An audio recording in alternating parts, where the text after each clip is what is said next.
ñëw si li nga xam ne moo di miru Barthélémy Toye Dias exactement du côté de la régie amaana dara loo xam ni itam bis na si miram moom ki nga xam ne moo di Barth nag nekkoon foofu saanu métropole moom itam bu nekk daal di wàccee si poste bi nga xam ni itam nekkoon na ko Jardivec mu nekk secrétaire général bu métropolis mi indiqué ni ki nga xam ne moo di Barthélémy Toye Dias nekkatul président boobu de li nga xam ne moo di métropole Arfan. Ce 13 décembre 2024, Barthélémy Dias a été destitué de son poste de maire de Dakar, une décision qui entraîne également la perte de son titre de président de métropole face à cette situation exceptionnelle qui n'a jamais que maudit Barth comité exécutif boobu de li nga xam ne moo di métropole daal di daje ni ki li nga xam ne moo di 8 janvier 2025 pour examiner les implications de cette destitution et définir une marche à suivre maanaam yan raay leen wala teguwaat ginnaaw ba daal di wàccee Barthélémy Dias si boobu de li nga xam ne moo di poste exactement alors enfin Barth encore une fois déchu foofu sa daanu li nga xam ne moo di si benn poste de responsabilité am naka na ko daal di jàngatee. Oui mais ñu ko fal ñoo ko décevoir parce que il peut pas être ne pas être maire et mu continuer garder poste boobu. Parce que secrétaire général de la métropole. Mais il faut nga bokk ci benn kuréel. C'est pas un citoyen lambda moo koy jël. Barthélémy Dias il est devenu un citoyen lambda. Il est devenu un citoyen lambda comme vous et moi. Est-ce qu'il doit continuer de garder ce poste-là étant donné que dañ leen ne poste boobu ku ko yor il faut que nga bokk ci lii wala nga nekk maire ci benn localité pour nga yor poste boobu maintenant boo nekkatulee maire est-ce que di nga continuer di yor poste boobu non je ne crois pas donc c'est une suite logique donc de ce qu'il vit actuellement c'est une suite logique. Donc loolu c'est un constat bu ñu def la c'est conformément aux règles qui ont été mises en place pour que kii yor ce secrétariat général là de la métropole mais loolu la il faut respecter d'autres règles certaines règles ces règles là moom la ñu ne comme Barthélémy Dias n'est pas à l'ordre du jour il faut que ñu génnee ko ci poste boobu ba keroog keneen di ñëw incarner poste boobu c'est ça loolu moo am mais enfin ñi jàpp ni aussi dafa xaw a am jaay doole parce que non amul jaay doole la cour suprême bàyyi leen loolu joxe ko exactement sa décision balaa may dee ngay naan jaay doole y a pas de jaay doole waa partem ñoo le cas de Barthélémy Dias n'a rien à voir avec jaay doole ils ont utiliser la loi. Mais c'est la loi qui a agi. Mais est-ce que la pertinence la Cour suprême ne va pas changer la décision chaque jour ma wax la ko. keroog bi nga waxee cour d'appel ma ne la cour d'appel du changer décision bi ñu gis ba yow nga gisal ko sa bopp la cour d'appel n'a pas changé la décision préfectorale la Cour suprême ne va pas changer la décision préfectorale man maa ko wax fii tu sais pourquoi le préfet c'est une autorité administrative. C'est une autorité administrative. Le préfet, faut mon préfecture, c'est une administration territoriale. Alors, administration territoriale, Bobo, et le préfet, ils incarnent la loi. Ils travaillent sur la loi. Que ça soit le préfet, que ça soit le gouverneur, nous, c'est des démembrements de l'État. C'est des représentants directs au chef de l'État. Fallo, l'air na wala l'airul. Il faut que nous wako pour mu l'air. Le gouverneur, c'est le représentant direct du président de la République. Le préfet, c'est la même chose. C'est des autorités administratives. Nous savons que c'est conformément à la loi. Quand ils prennent des arrêtés, quand ils prennent des décisions, c'est des décisions basées sur le coup de la loi. Donc, métropole bi xamné ni que ni Barth du ci am non, parce que c'est une décision de loi basée sur une loi. Donc, métropole bi xamnañu que Barthélémy Dias même recours bu mu def au niveau de la Cour suprême, il n'aura pas gain de cause. Parce que la Cour suprême, la Cour suprême lan la mëna def annuler la procédure qui a été enclenchée contre le maire de Dakar Barthélémy Dias. Simplement annuler la procédure, nous juger Watko. La Cour suprême ne va pas annuler la procédure parce que procédure bi entaché d'erreur. il n'y a pas une vice ou un vice procédural pour nous faire le dossier Barthélémy Diaz. Amul ben vice. Donc, gisuma solo sumu comment de Cour suprême djel wala alibi bu mu Cour suprême di djel bay annuler cette décision là. Amul. Il se fatigue pour un rien du tout. Mais donc aussi loi moko may mu def recours bi egg. Loi moko may lolo. Lolo aussi nangul nañ koko. C'est ça la réalité. Mais la Cour suprême, je te prédis ici, ni que la Cour suprême ne va rien changer, que la décision que le préfet a pris contre Barthélémy Diaz. D'où qu'on changer? D'où qu'on changer? Parce que c'est pas de l'élégance, c'est pas de la politique, c'est la loi. La loi, c'est la loi. Elle est dure, mais elle reste la loi. Et la loi s'applique à tout le monde. C'est bien. Dans une société même, on te dit pour vivre en paix, pour être libre dans une société, il faut respecter les règles de jeu. Les règles, il faut respecter les chartes, la charte s'il y en a, il faut respecter aussi les lois. Même dans un royaume, dans un royaume, les gens sont libres. Tu sais pourquoi les gens sont libres dans un royaume? Parce que dañuy conformer wu ci bëgg bour lu mu wax gaay dañ koy jëfé motax ils sont libres.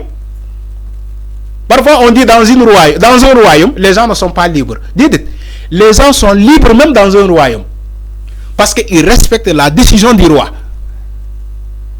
Tant que tu respectes la décision du roi, tu es libre. Mais dans une société aussi, tant que tu respectes les lois, tant que tu respectes les règles, tant que tu respectes la charte, tu es libre. Tu es libre. Comme un oiseau qui vole dans les airs. Tu es libre. Mais quand tu ne respectes pas les lois, tu ne seras pas libre.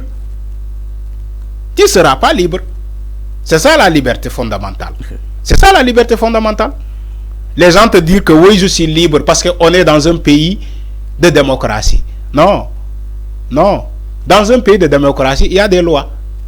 Si tu veux être libre, il faut respecter ces lois-là. Loi, ce que nous pouvons respecter. Oui, nous devons respecter les lois. Moo tax ñi nga gis kaso non jamono jële ñu génn moo tax ñi nga gis kaso ñoom boo gisee ñu tëj leen parce que respecté wuñu loi yi. enfin tey nga wax wàllug loi. oui mais jamono Macky Sall jàpp nga ni loi amu fi woon. enfin Macky Sall parce que Macky Sall moo respecté wul loi ci moom ci ndey bi ligi moom moo respecté wul loi mu bëgg ñeneen ñi ñu respecté loi. Yow si tu es exemplaire, tu es le président de la République, tu es le premier à enfreindre les lois, mais le citoyen lambda ne va pas respecter la loi parce que tu es là quoi disait. Qui est là quoi disait. Macky Sall il s'en fout des lois. Moo tax sénégalais taxaw jàkkaarloo ak moom ñu ne ko ñun tamit dañuy def boo gisee Ousmane Sonko ne damay def désobéissance civique. Désobéissance civique. C'est parce que Macky Sall ci boppam moo respecté wu loi. loolu laa la bëggoon wax waaye ñemewuma internet yi.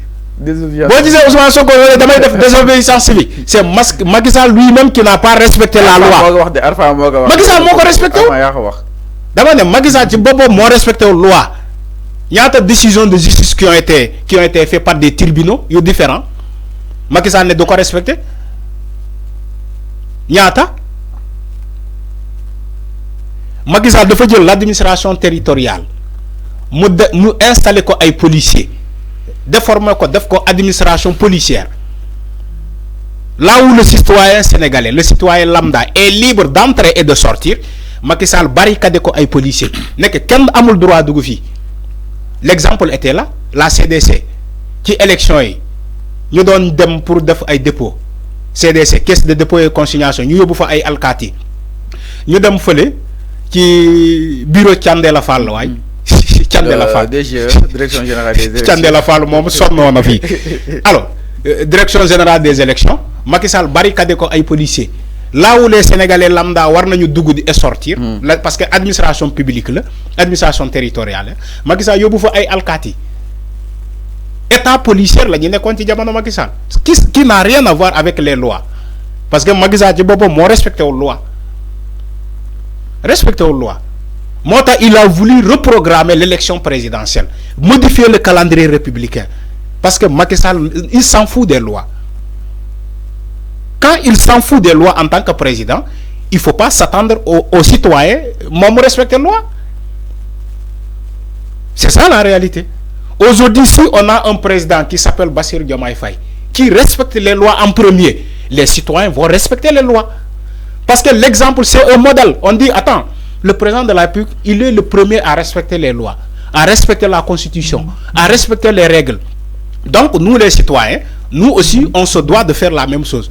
Wa ila, yatbi dal suñu kaw. Qui éduque doit être éduqué d'abord. Yo, tu n'es pas éduqué, tu veux éduquer des gens. Munul nek. Olof Ndiaye da fay ne kuy joy munul nak kuy joy. C'est ça l'exemple. Je te donne des exemples pour nga comprendre parce que tu as une petite tête, Fallou. Parce que tu as une petite tête. Il faut que ma jox la ay exemple pour nga comprendre li ma bëgg wax. Sama message dial. C'est ça la réalité. Donc le cas de Barthélémy Diaz, c'est conformément à la loi. Oui. Conformément aux règles qui ont été établies dans ce pays. Que ñëpp war ko respecter. En tout cas, ces épisodes ne lui sont pas été heureuses, franchement. Oui. Mais épisode par épisode, c'est une décision d'abord personnelle de Barthélémy Diaz qu'il a pris. Il a joué et il a perdu. C'est de la politique. Le fait d'opposer à Ousmane Sonko. Non, c'est pas d'opposer. La décision. Qu'est-ce qu'on entend par jeu? La décision. Bita Barthélémy Diaz ñak maire bi sa décision bobu jógewu ci Ousmane Sonko décision bobu ci ben xalé bu mu bokal koñ la jóge mom mon ko ñëk toroxal politiquement c'est-à-dire que moo tax ma ne Barthélémy Diaz ci bopam mo joué et il a perdu. Donc fayantol la moom ak Bayna Gueye. Donc fayantol moom ak Bayna Gueye. Donc fayantol la fin. Non dama ne moom ak Bayna Gueye. yaay wax di yaay sa bop. Dama ne moom ak Bayna Gueye. Ils n'ont qu'à respecter leur, ils n'ont qu'à régler leur problème. Donc fayantol la. Ils n'ont qu'à régler leur problème.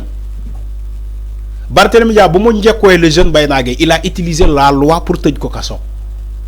Il a instrumentalisé la police. Ni que le jeune là ñom ñoo ñëw taal këram.